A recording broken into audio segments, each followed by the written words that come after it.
Ayan, so congratulations sa ating winning team. Ayan, congratulations sa ating winning team coach, of course, si Coach Tate sa kanilang best of 3 series game between, of course, JPX TV Basketball and Janas Gourmet Doyo. So congratulations, Coach, dahil both teams naman complete ang players, ang support ng bench ay ng both teams ay maganda, pero yung ikot ng bola talagang makikitang maganda ang ikot ng bola sa JPX TV. So paano nyo napaghandaan? Paano yung preparation na ginawa ninyo for this game 1 ng ating championship game? Yun, bali kasi after nung semis namin against sa Muscle Fitness. Pinag-uusapan na namin sa group yung team ng Janas kasi talagang napaka-competitive nung team na yan. Alam naman natin. Oo. Ilang beses na rin talaga sila nag-a-appear sa mga finals at saka sa mga semifinals. So, wala na mga halos preparation kasi itong nakaraan lang yung semis. Bali, ang naging usapan lang namin sa group is continue lang namin yung kung ano yung intensity ng laro namin. Saka yun nga, kasi advantage talaga namin yung mga big man namin.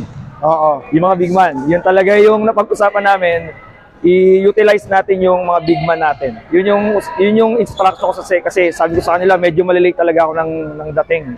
So, yun ang instruction ko, utilize natin yung big man natin as much as possible. Yun ang pagganahin natin. So, yun naman, gano'n naman. Yung napag-usapan nyo, yung turnout naman naging good. At good thing na lang din at nakapunta yung mga big man ninyo.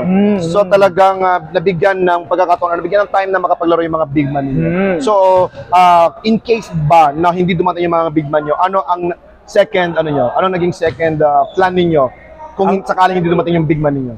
Actually, kung hindi sila dumating, meron naman kaming mga role players na mag-stand out, na mag-step out.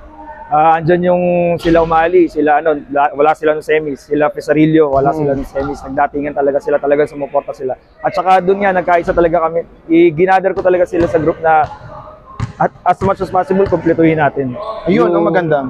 Oo, yun ang mainam, at least kahit na in case na wala yung big man nyo, meron kayong alternative na magiging sasabak sa game na ito. So, aside from doon sa preparation or sa strategy na ginawa nyo, paano nyo na balance? Paano mo na balance yung game nyo with Janas Gourmet Tuyo?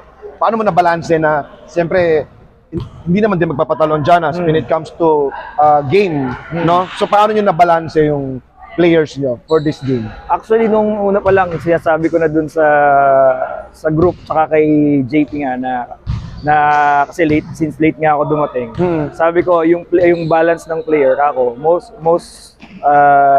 mostly kailangan yung mga main man natin, dapat natin sila, ma-utilize natin. Like yung mga big man namin, sabi ko sa kanya. Kaya kung mapapansin nyo yung first 5 namin, andun na agad yung tatlo sa mga bigati namin, mga big man, si Makatunggal, si Andal at saka si De Leon. Talagang ginamit talaga namin sila, in-utilize namin. Kasi alam namin yun ang advantage namin against Janas.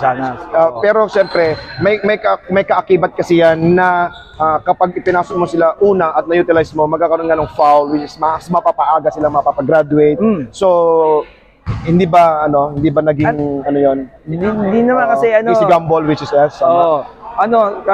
tinesting na, yun nga ang sabi ko kay JP, subukan natin yung mga big man sa first quarter pa lang, subukan natin.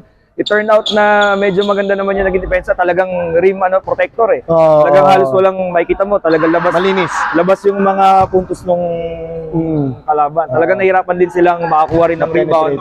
Ang dami namin second option na mga offensive rebound. So yun, naging effective naman. Tapos sa foul naman, hindi naman din sila halos talagang nag-ingat naman talaga. Saka ang sabi ko lang sa kanila, yung same pa rin, same spirit, same intensity, good defense, teamwork, mag-usap-usap. Ayun, any follow-up question, Boss Arvin? Congratulations for JPX to winning the game. And can you tell us please, we have to expect adjustments for both teams po. Ano po ang maasahan po natin sa second game nyo? Of course, kasi pag nanalo, away now, as soon as possible. Oo, kasi pagka second game, pag nanalo na sila, champion na kayo. Yes. Ngayon, pag-uusapan namin, ang magiging instruction ko sa kanila is walang kumpiyansa. walang kumpiyansa dapat.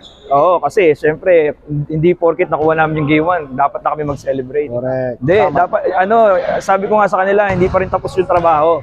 Hindi pa rin tapos yung, yung goal namin na makuha yung championship. Same intensity, same aggressiveness, same team effort, good defense. Yun pa rin. Kung ano yung ginawa namin ngayon, mas dodoblin pa namin sa game 2. Tama.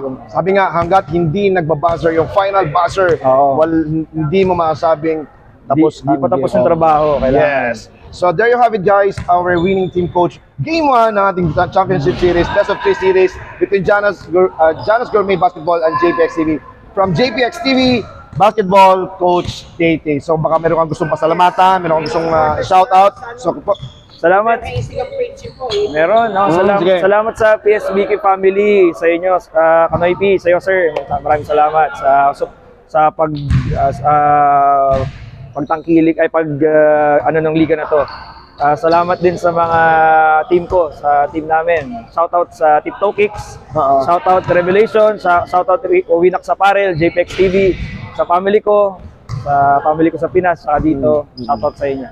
alright. So congratulations once again to our coach Tate of JPX TV Basketball, and watch out for their next game next week. Kapag sila po ang nanalo na next week versus Janus Gourmet Basketball, sila po ang hiranging champion. So expect natin na mas maganda ang game na ipapakita ng team JPX TV Basketball. Congratulations once again, Coach Tate. Congratulations. Thank you. Of course.